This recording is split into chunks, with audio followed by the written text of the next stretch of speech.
नमस्कार दोस्तों, आपका स्वागत है हमारे चैनल पर, जहां हम लाते हैं महात्मा बुद्ध और उनके शिष्य आनंद की प्रेरणादायक कहानियां जो जीवन को छू जाएं।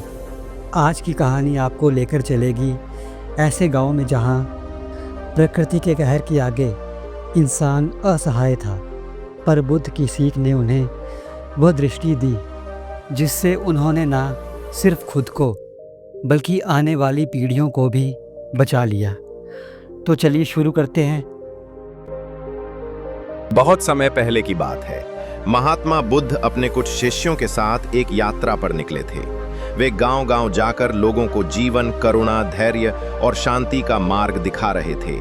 ऐसे ही एक दिन वे एक पहाड़ी गांव में पहुंचे। गांव बहुत सुंदर था, चारों ओर हरियाली, पहाड़ों से बहती झरने की धाराएं और शांत जीवन। लेकिन जैसे ही बुद्ध उस गांव में पहुंचे, उन्होंने गांव के लोगों के चेहरों पर चिंता देखी। बुद्ध ने आनंद से पूछा, आनंद, क्या तुमने देखा इस गांव में कुछ तो चिंता है जो हवा में महसूस हो रही है? आनंद ने सिर हिलाया। हाँ भगवन, लोगों की आंखों में डर है, जैसे कोई बड़ा संकट आने वाला हो। कुछ देर बाद गांव के बुजुर्ग और लोग बुद्ध के पास आए और बोले, भगवन, हर साल जब बारिश आती है तो हमारा गांव डूब जाता है। पानी पहाड़ों से गिरता है और हमारी खेती, घर सब बह जाते हैं। हम कुछ दिन गुफाओं में छिपकर रहते हैं, फिर बाहर आकर दोबारा जिंदगी शुरू करते हैं, लेकिन हम थक चुके हैं।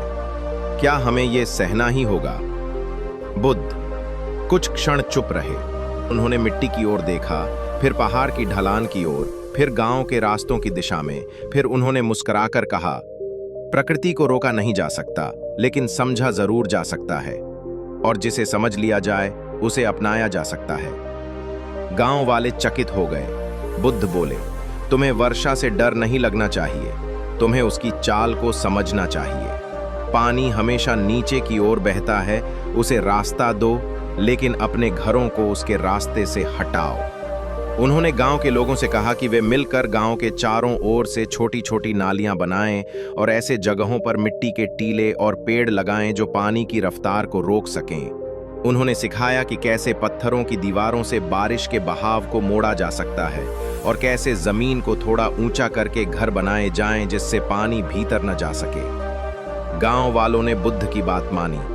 पूरे गांव ने मिलकर बुद्ध और आनंद की देख रेख में काम किया। नालियां बनी, घरों की जगह बदली गई, पेड़ लगाए गए और कुछ जल संचय की व्यवस्था भी की गई।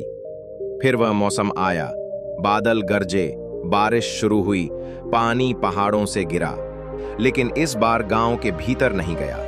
वो नालियों से होते हुए निकल गया। खेतों को नुकसान नहीं हुआ, घरों में पानी नहीं भरा और लोग सुरक्षित रहे। वर्षा के बाद गांव के लोग बुद्ध के चरणों में झुक गए। उन्होंने कहा, भगवन, आपने हमें जीवन की एक नई दृष्टि दी है। आपने हमें सिखाया कि डर को हटाया नहीं जा सकता, लेकिन उसे समझकर जीता जरूर जा सकता है। बुद्ध ने मुस्कुराकर आनंद की ओर देखा और कहा, देखो आनंद, जब मनुष्य संकट को देखकर भागता है तो वह पीड़ित होता है, लेकिन जब वही मनुष्य संकट को देखकर समझता है तो वह विजेता बनता है।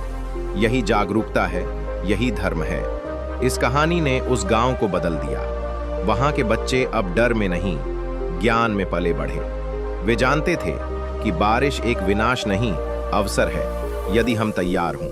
और बुद्ध की वह यात्रा हमेशा उस गांव में एक नई शुरुआत की तरह याद की गई। अगर ये कहानी आपको प्रेरणादायक लगी हो तो लाइक करें, शेयर करें और हमारे चैनल को सब्सक्राइब जरूर करें। अगली बार फिर मिलेंगे बुद्ध और आनंद की एक और गहरी और सच्ची कहानी के साथ। धन्यवाद।